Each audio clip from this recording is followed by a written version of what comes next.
Despite their goal of being a top 5 payroll, the Atlanta Braves do not have the money to fill every single need in free agency. Which corner do you cut? Let's talk about it.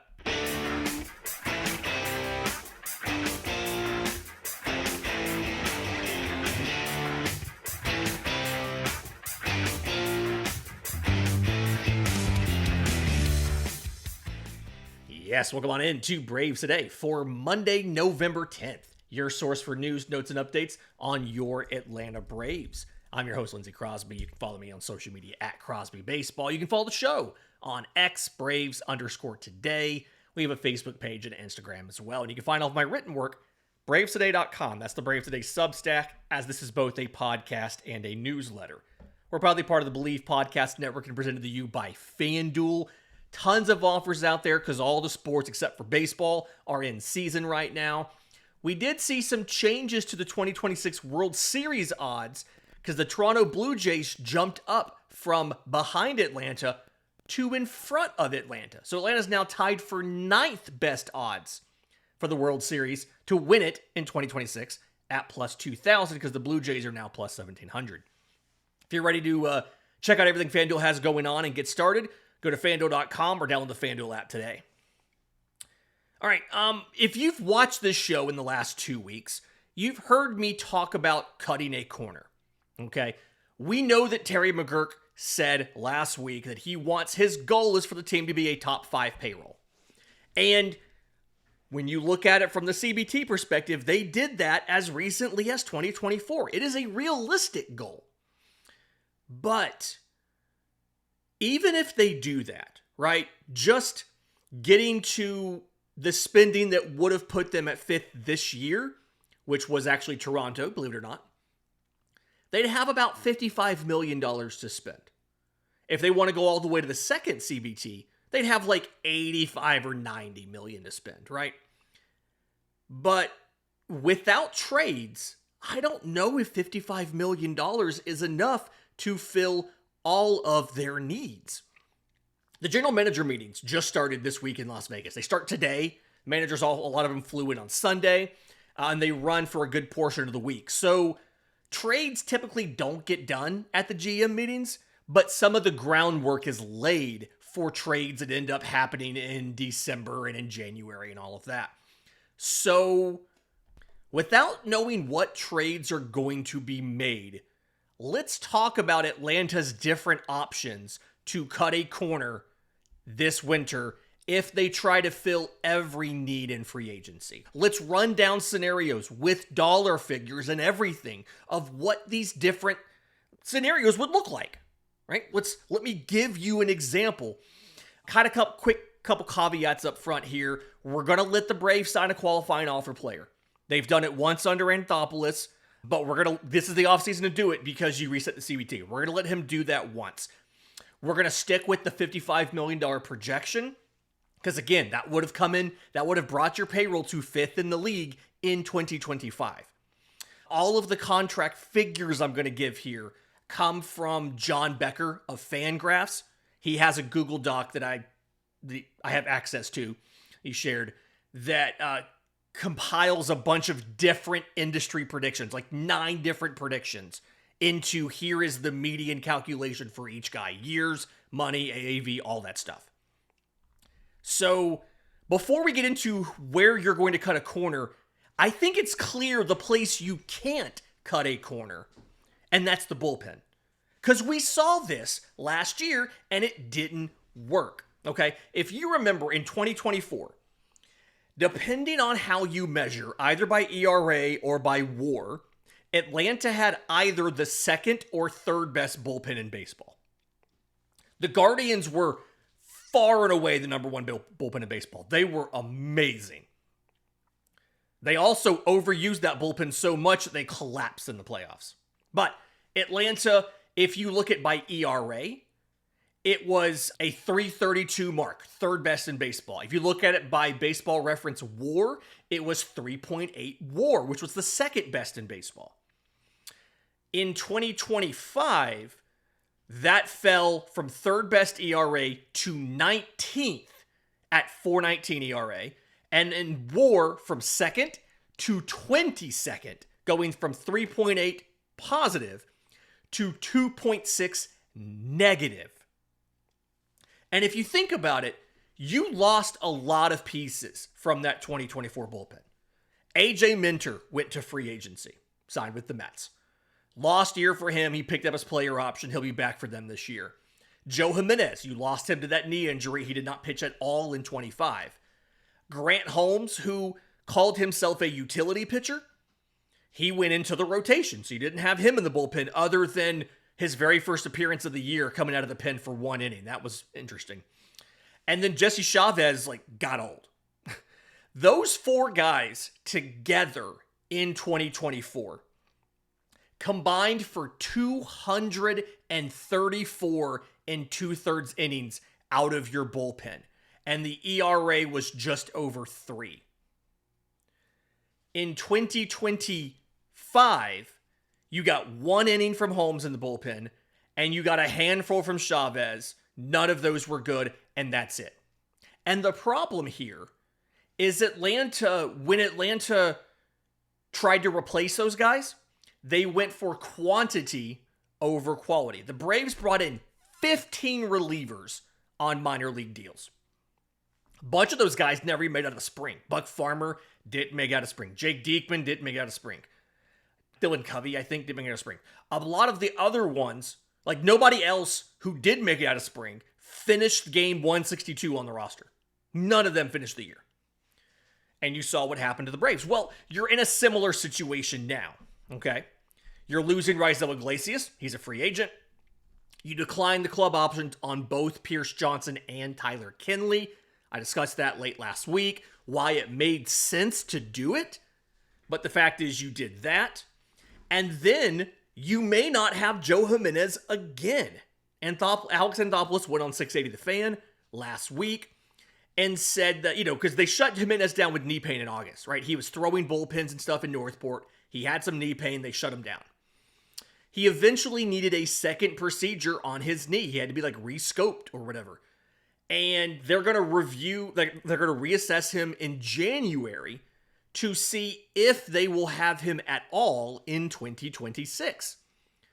And if they don't, that means you are down 4 guys from the 25 bullpen. And it already was not nearly as good as the 24 bullpen. And you subtract 4 guys out of it. So it's clear you've got to sign at least 2 relievers this winter, and one of them has to be a closer. Makes a lot of sense to bring Iglesias back. He fits a lot of the stuff that Jeremy Hefner, the new pitching coach, wants to do, right? He throws a bunch of pitches. He has 4 pitches. He can go multiple innings. He can do a lot of stuff that Hefner wants. But we'll see what happens. You've got to bring in at least a second leverage arm, if not a third one, if you don't have Jimenez. I feel like you really can't cut the corner with the bullpen, because you tried that and it didn't work. So let's look at the other options. What other corners can we cut? And again, I'm going to give you the signings with the dollar amount, how much you spent, and all of that stuff. And we're going to break down the pros and cons of each one of these scenarios. And we'll start off with cutting the corner at shortstop. We'll do that next, right here on Braves Today. But first, today's episode is brought to you by our friends at Encase Cards, custom card manufacturer. Absolutely love these guys. You upload your source photo. U Sports makes obvious sense, but it can be a ton of stuff. The winners and losers of your fantasy football team. Maybe you are baseball obsessed. You probably are if you're watching this show. Christmas cards. There's tons of options you can do for things like they make great gifts for grandparents. Anyway, you upload your source photos. You choose the holographic options, the foil, all of that stuff. Their designers design the front and back of the card for you. Once you approve it, they print it on high-quality cardstock, they slab it, and they put it in a plastic case with a built-in stand.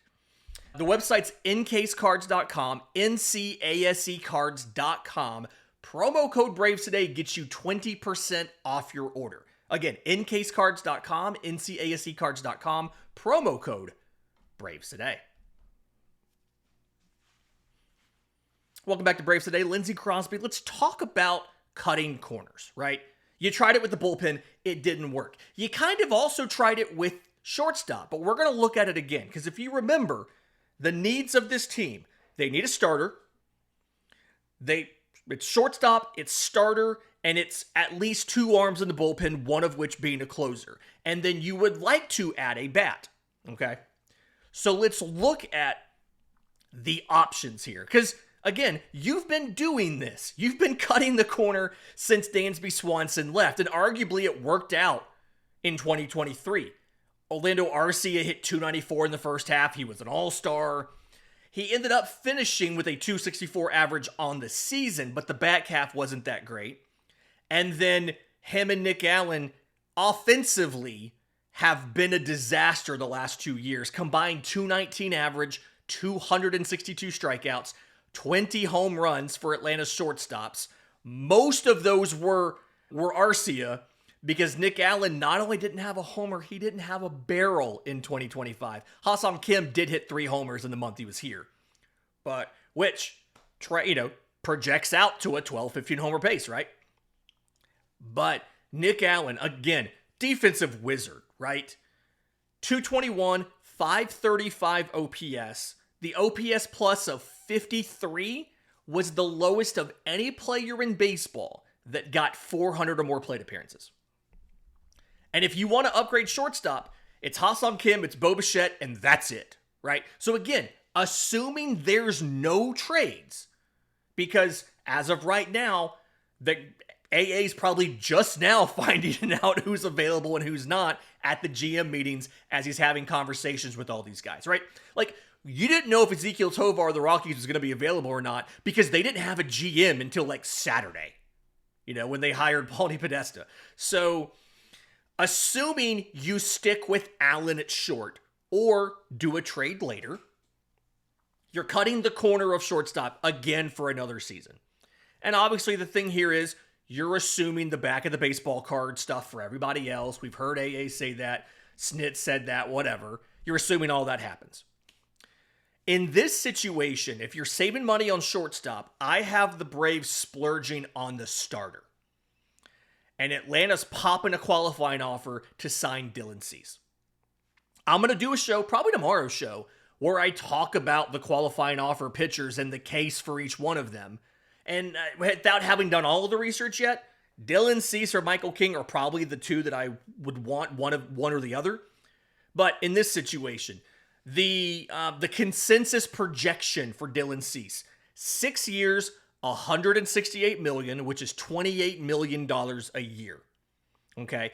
And the pros of Dylan Cease, again, tomorrow's show is going to cover all of this, but the easiest thing to point out here is, what are we concerned about with Atlanta starters after last season? Health.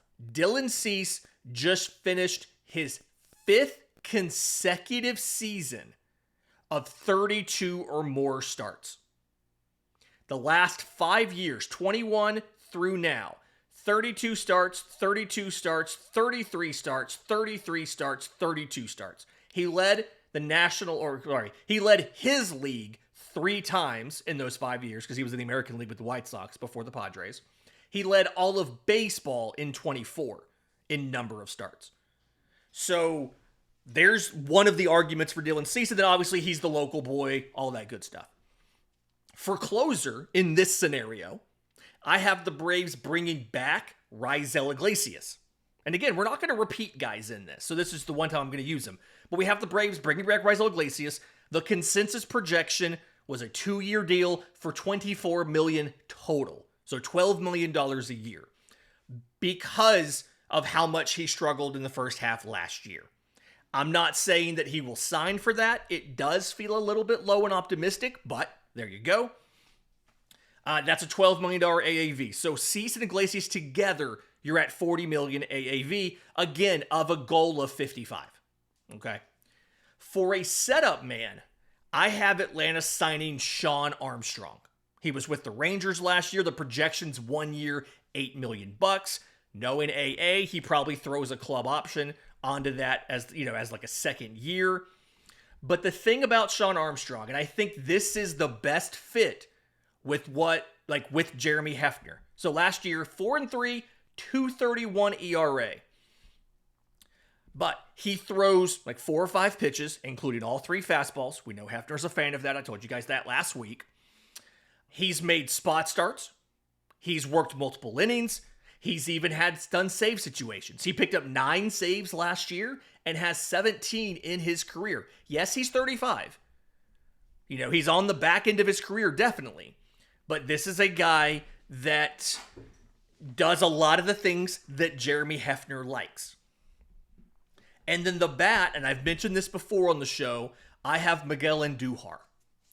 He hit .389 against lefties last season, has a career .297 average against lefties. Okay? So he's a platoon bat that the whole goal of this is when you have a lefty starter, he can take the field for you and be one of the bats in your lineup. And there's a couple of different places. He has 169 games in his career in left. He has 185 at third.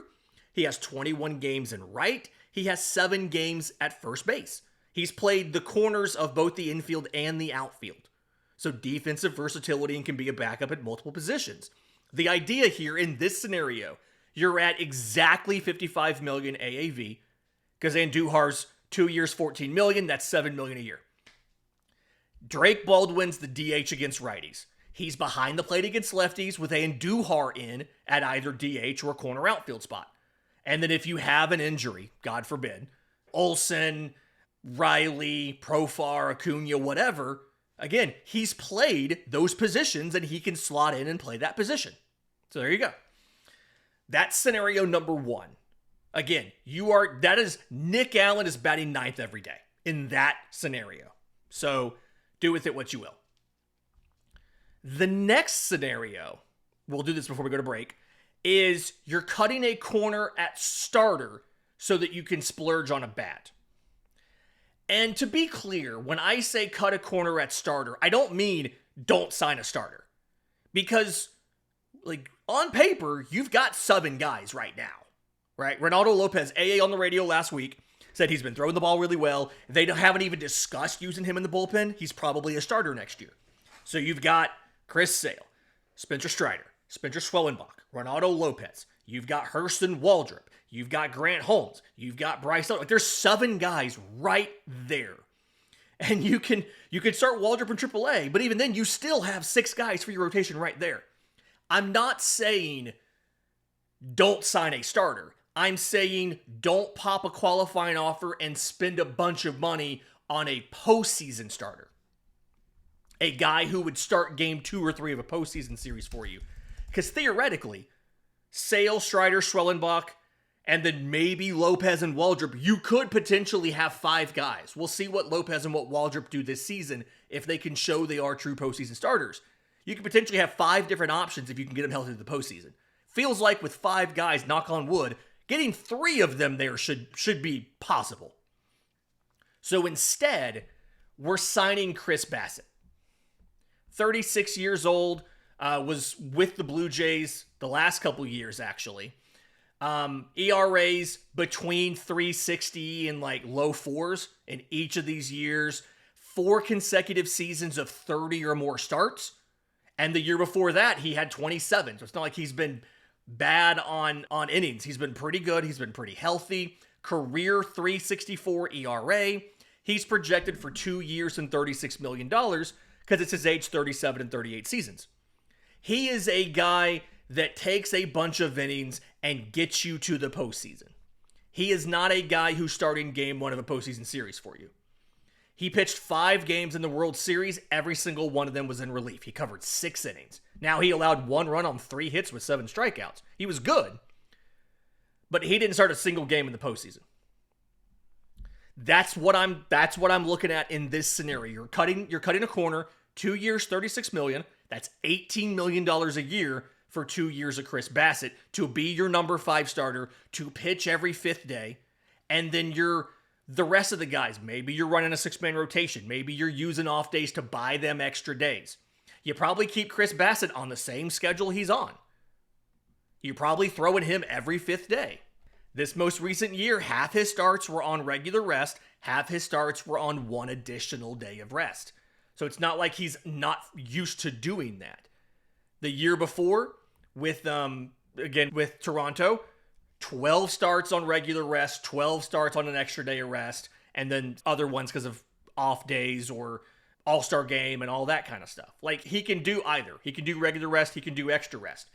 Year before that, it's amazing. 2023, 15 starts on regular rest, 15 starts on one extra day of rest. The consistency with Chris Bassett is absolutely amazing. So that's the corner you cut. But I cheated a little bit here too. Because I didn't think I'm still having to pay $18 million a year for Chris Bassett. Because innings have a price. I remember talking to AA at the winter meetings 2 years ago about Herson Waldrop and AJ Smith-Shawver and what his expectations were for them. This was going into 24. And he said the goal is to get innings because innings are expensive. Like, just finding innings is tough. And starter innings, finding a guy who can take the ball every fifth day and getting starter innings, that's tough. That's why Bryce Elder's still around. And if Jeremy Hefner can get him more consistent, can minimize these blow-ups, instead of having, a blow-up every month or 3 in 2 months, if you can have, a blow-up every 2 months, that ERA all of a sudden isn't so bad. Anyway, so I cheated a little bit because I'm having to pay $18 million to Chris Bassett in this scenario. So what I did is I said, okay, we're going to pop our qualifying offer on Bichette. And he's going to be both the shortstop and the bat. All of these I've been trying to add a shortstop and to add another bat that can play the outfield and be a platoon guy. In this case, Bichette's doing both. So pop the qualifying offer. 7 years, $203 million, $29 million a year. The AAV is $29 million. Because of that, had to be a little bit more frugal other places. Pete Fairbanks is the guy we brought in to be the closer. 2 years, $19 million. That's $9.5 million a year. Fairbanks is another one of those, Hefner's going to like him. He throws a couple different pitches. And then the setup man, because we added a long man in the rotation, or not long man, we added an innings eater in the rotation. My setup man is Grant Holmes back in the bullpen. Again, we had to cut corners here because innings are expensive from your starting pitcher. We didn't sign a bat. We're still at $56 million in new money here. And there's still some concessions that we have to make, right? We didn't add another bat for the outfield. So if you want to get Ronald or Profar a half day out there, your options are probably Eli White. Unless you do something like what you did in 24, where they signed Adam Duvall pretty late in the Grapefruit League schedule. Unless you do something like that, Eli White's your fourth outfielder. And so you start him twice a week to give Profar and Acuna each a half day. There's your boat. You need those guys to stay healthy, or else you're playing Eli White every day. And the rotation health matters, because we're not thinking of Bassett as a postseason starter, which means that's one less guy you have to try to get to October. And if you lose a couple different guys, one, it jeopardizes the ability to have 3 postseason starters when you get to October, but also it could make you pull Grant Holmes out of the bullpen back into the rotation. And then both catchers are going to have to hit. Sean Murphy's going to have to hit so he can be DH at least part of the time. And you're going to have to carry a third catcher on the bench because you don't have that extra bat. Unless you think Nacho Alvarez will do it, which Arizona Fall League, we just posted a freelance article on Braves Today last night from my friend Michael McDermott, who is in Arizona. He covers the Diamondbacks. He lives there, who interviewed Nacho before the game and had some great quotes. I put that up again, bravestoday.com. Go check that out. In just a minute, let's talk about what if you cut a corner with the bat? What are the options there? And we'll do that next, right here on Braves Today. Final segment of Braves Today, Lindsay Crosby talking about the logistics of cutting these corners in free agency. Again, we're assuming no trades in this scenario. We're just assuming you're trying to fill everything in free agency. When AA had that end of season media availability, we played the quotes on here, right? We talked about it, all that stuff. Mark Bowman, point blank, asked him whether a right-handed hitting outfielder was on the list of needs along with shortstop, starter in the bullpen. And Anthopoulos just came out and said no. Quote, so right-handed hitting outfielder is not something that's a front burner for us. I mean, being candid, Maybe as we're going through the winter, that does become one. But at this time, it's not a front burner thing for us. Okay, so let's do a postseason scenario, an offseason scenario that does not include spending legitimate money on a bat. Okay? So in this scenario, again, I'm trying to not reuse guys. So I went with Ha-Seong Kim. And the projection here, 2 years, $26 million, $13 million a year, sounds way too low.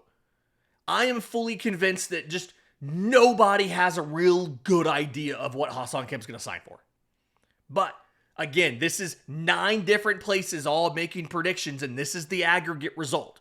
So we're going to go with it. 2 for 26, that's $13 million a year on Ha-Seong Kim. You would kill to have that for 2 years versus having Bichette at, $29 million a year for 6 or 7 years?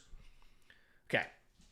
That means we're popping the qualifying offer on Michael King. Because again, we already used Dylan Cease. 3 years, $75 million. It's $25 million a year. This is incredibly contingent on health. I talked about that last week. But we've got Michael King, slots in there as your 4th starter. Ronaldo Lopez is your 5th. There you go. Person Waldrop starts in AAA. Your closer, couple different options here. In the article, I went with Kenley Jansen, 1 year, $11 million. We've already had the Kenley Jansen experience. Are we signing up for the Kenley Jansen experience too? Maybe he's excited to play with both Profar and Ozzy. We'd probably set the MLB record for number of guys from Curacao on one roster. So maybe you could swap him out for different people. Ryan Helsley, if he would ever come here. They had the whole background with the chop and all of that. He's like $1 million more than Helsley in the predictions. Iglesias is like $1 million more than Jansen. Iglesias is like $1 million above Helsley. Kyle Finnegan's cheaper than Helsley. So if you're a believer in what he did late in the year to improve, maybe you bring in Kyle Finnegan. Point is, it shows you the benefits of getting Kim over Bichette, right? Because Bichette's so much money, you really can't do much of anything else. And this one here, you're able to still bring in a closer, still bring in a qualifying offer starter who should be good. Setup man, I grabbed Jose Leclerc, $4 or $5 million. I actually thought they should have signed him after he left Texas as a rehab, develop as a future closer thing, and they decided not to. The bat, I grabbed Lane Thomas here. You're kind of cutting a corner with the bat. Because again, this is the one where AA said it wasn't a big deal, so let's just go sign somebody for not much money. He was terrible last year, let's be honest.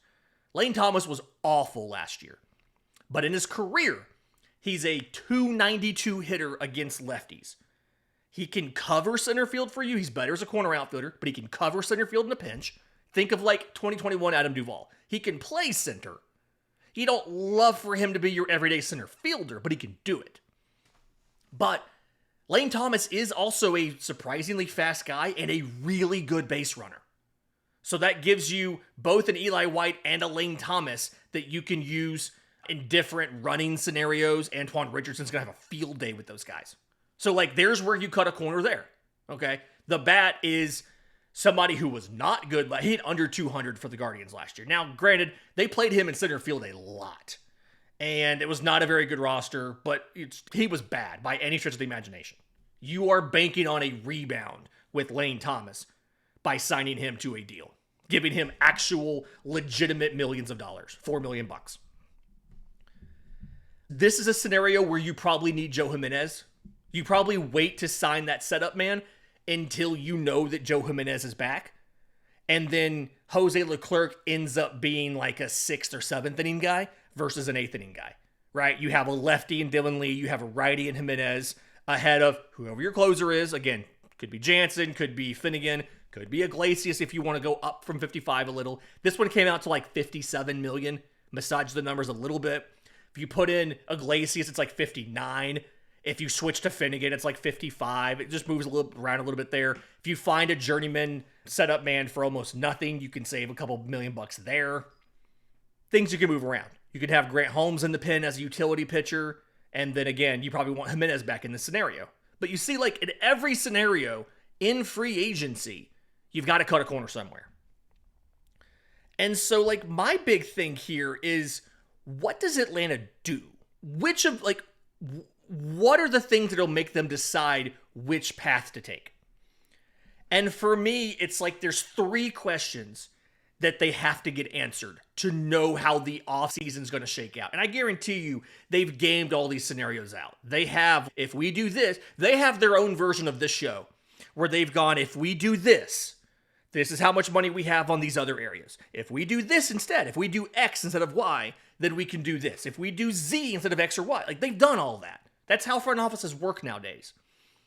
But the questions to me that they've got to figure out to know what options they have. Question number 1, how much does it cost to upgrade shortstop? That is the number 1 thing you have to figure out this offseason. Because again, there's a big difference in a $13 or $15 million deal for Hassan Kim versus $29 million a year for Bichette. Like, you've got to know how much does it cost at shortstop. 2, what is even out there on the trade market? Like, if you don't want to pay, like, knowing who's available in the trade market, if you find out Trevor Story's not going to be available, if you find out Corey Seager's not going to be available, if you find out Jordan Lawler's not going to be available, you're at the point where that Kim deal, you start being willing to pay him more than 13. You start being willing to go to 15, maybe to go to 20, because if you can't get Kim, your options are Bichette and Nick Allen. And that's what you have to do. And then on Bichette, and the question here, are you willing to pop a qualifying offer? Because again, the penalty normally for a qualifying offer player is losing 2 draft picks and $1 million from your national free agency bonus pool. But because Atlanta reset the CBT in 2025, it would cost them 1 pick, not 2. They would lose their 2nd pick in the draft, which tonight they could earn another pick that would be their 2nd pick in the draft if Drake Baldwin wins Rookie of the Year. So it could be that. And then you would lose $500,000 from your international bonus pool, not a full $1 million. So if you're going to do it, this is the offseason to do it. Especially because a lot of the most impactful starting pitchers have qualifying offers. If you really want to add a slam dunk postseason starter, you're going to have to pop a qualifying offer. You don't just sign those guys without qualifying. Like, they just don't get to the market without qualifying offers unless they've been on the market before and they got an offer last time. Like, you can find bats on the market because some of these guys will get, like, Cody Bellinger had a qualifying offer already. He can't get another one. So he's on the market with that one. I don't want Bellinger. We haven't talked about that on the show, but I am not a believer in that profile outside of Yankee Stadium. Don't think it ages well. I don't think Bo Bichette's profile ages well. I think Bo Bichette, like, somebody can clip this and come back in 5 years. I think Bo Bichette has a risk of becoming Tim Anderson by the back half of that deal. I don't want to sign Bo Bichette to a 7-year deal for $30 million a year, but again, in this show, we're trying to use different people in every scenario. So, like, those are the questions you have to answer. And until you answer those, you do not know where you can go in free agency. Because Atlanta has the money to go down just about every single road. They're not going to take the exit for Kyle Tucker. We know that. They're not going to do the Kyle Tucker exit. But they have the money to take the Dylan Cease exit. They have the money to take the Bo Bichette exit. Like, they can do Bo Bichette Parkway. They can do Michael King Drive. They can do Dylan Cease Parkway. They can go down all of these. But unless they're making trades, they're not going to be able to go down all of these roads. They're going to have to cut a corner somewhere. I think you probably cut a corner with the bat. I think, honestly, they probably just, at best, you bring in a platoon guy. And honestly, I'm fine if it's Lane Thomas. You bring in Lane Thomas, see if you could rehabilitate Lane Thomas. You probably get him for just a couple $1 million, and if it works out, there's a ton of excess value there. This has been Braves Today for Monday, November 10th. Do me a favor, you're listening on audio, a 5-star review would be fantastic. Apple, Spotify, wherever you get your podcast. If you're watching on YouTube, subscribe to the channel, hit the notification bell, leave a comment down below. Let the algorithm know that Braves fans are here, they're engaged this winter, and we're going to spread the show out to as many people as possible. Until next time, this has been Braves Today.